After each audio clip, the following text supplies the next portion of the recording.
Good morning, shining ones. Magus here on a beautiful day in Asha. Can you feel the excitement?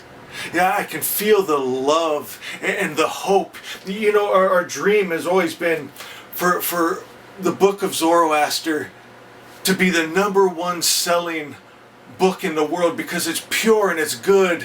And for the first time, it's gone more from just a dream and hoping where I know one day we're going to see it because it's good and people want good, people want truth, people want light, and it works, my friends. And that's what I want to talk about. The message, the word that works, the God that really works.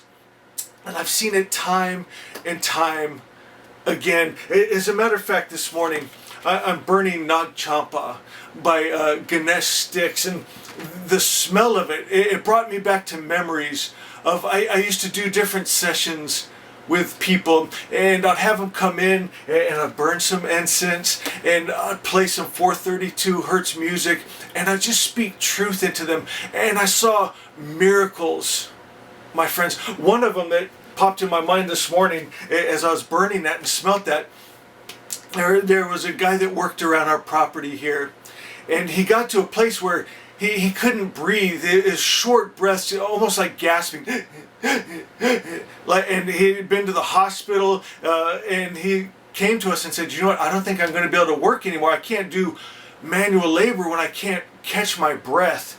And you know, here in North Idaho, men aren't real sensitive. And I said, "Do you know, if you'll give me an hour, I know I can help. I've seen it before." And he's spending money he doesn't have on doctors. He's losing work time. I said, "Give me an hour."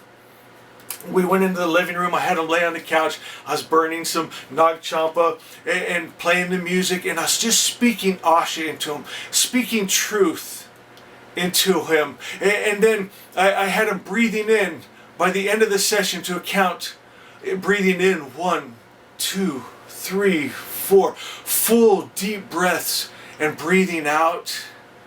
And then at the end of the session, I said, "How do you feel?" He was blown away. "I can breathe." I go, "Is there any restriction at all?" None at all. He was relaxed. And what caused that? And that's what I want to talk about.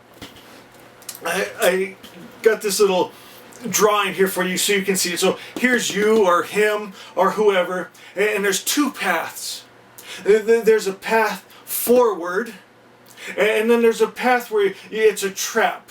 You get lost in a cycle. It's like OCD or depression, and we get trapped in wrong ideas, and we think there's no way out, but there is another path, my friends. And I've seen that time and time again. You know, when I was in Florida, and again, my longtime followers, stay with me, please. At the end of this, we're going to do an exercise that will set you free, move you forward. If you feel trapped, we're going to actually do something that's going to move you forward, pull you out of that trap. But I want to set the reasoning behind it. You have to have a reason to believe. You have to have a reason to have a new thought, to hold on to a better thought, to let go of old ideas that have kept you trapped. And when I was in Florida, you know, I won't go into the whole story, but one of my friends that I had made when I was surfing down there, we see each other every day because we went to the same surf spot. And I'll never forget the time he was getting ready to catch a wave, and then he screamed out in this agonizing scream. It was horrific, my friends. And you know, we've all been out there, we've been stung by jellyfish, and I knew all the different sounds that people make, or when you hit the sandbar, you get run over with someone else's board, but I never heard that kind of scream, my friends. And then he paddled into shore, and I paddled in after him to see what's wrong, man. And he couldn't really tell me, but spiritually I was sensing it was in his mind. You know, he had tears in his eyes and shaking. And the next day I brought him a book, Still Pools of the Mind. And I guess he'd gone home and read it that night, because the next day I was out surfing and he is there getting my attention, waving me in. And I went in, and the message, it started to clear up something in his head. And so we started talking, and he was stuck in one of these traps, one of these loops. And he told me he had OCD and depression and mental health issues since he was a child. And it had gotten so bad that he lost his family and his career, and he had to move in with his sister. And he told me when I heard him scream, he was hearing these voices that have drove him crazy. And the voice said, if you catch this next wave, someone in your family's going to die. And he's always been tormented with these lies in his own mind. And he knew that it wouldn't really happen, but he didn't want to take a chance. So anyway, he was living in a hell. He told me he'd go home every night about 5, 6 and drink himself blacked out drunk to stop the voices. And he said he'd spent all his money, more than he had, on psychiatry and medicines and the latest techniques, and nothing was helping him. He said, matter of fact, it's making it worse. He'd gone to churches and had them pray for him and do exorcists, and he said it's just getting worse and worse and worse. I looked him in the eye and I said, before I leave Florida, you will be whole, you will be healed. And he said, man, I appreciate what you're saying. He goes, but don't get your hopes up. I don't want you to feel bad. I've had this since I was a kid, and I don't think it's going away. My friend, we met every day on the beach.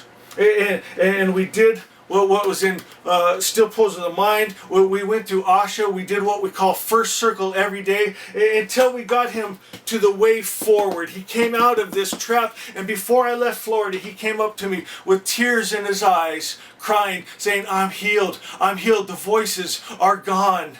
My friends, and I've talked to him years since, and he's still healed. He's still whole. My friends, and that's available to you. I want you to do something right now. Whatever situation has you locked in that trap, maybe someone hurt you, maybe there's a situation, we're going to put our love into that, and you're going to see it transform right now. Right now, I want you to close your eyes, take a long deep breath, and release. And I want you to picture all around you all the energy of love that's in the entire world, that's in the entire universe, all the love that is. And I want you to see, as you breathe in on this next long breath, that you suck in all that love. And that love is filling you, and it's becoming you, and it is you. Do it again. Breathe in and visualize it. See all the love in the universe that is. As you breathe in, it's filling you and it's becoming you, and it is you. And I want you to see yourself get so filled up with that love and that light that you see yourself as a burning sun of love and light. And all you can do is give out love and light, because it's what you are. It's your nature. You are that Zoroaster, that pure light of love, of purity, of good. And now I want you to see that person or that situation that has you maybe in fear or anger.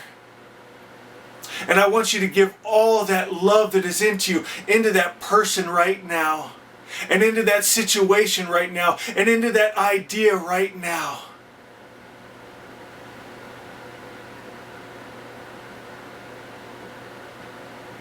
And I want you to see that love and light as it transforms. Can you see it? That hate and that fear and that greed and that anger cannot live in that light, in that love. And I want you to forgive that person. At one time they were just a kid, innocent, and things happened to them that they held on to it, and they got caught in that trap, and then they hurt others and they hurt you. I want you to forgive them. I want you to forgive yourself right now. Maybe that's your enemy. I want you to forgive and love yourself right now. Send all that love to that younger you.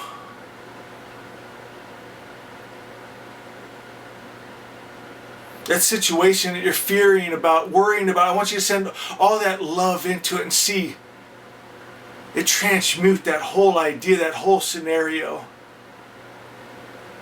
What does that look like for you?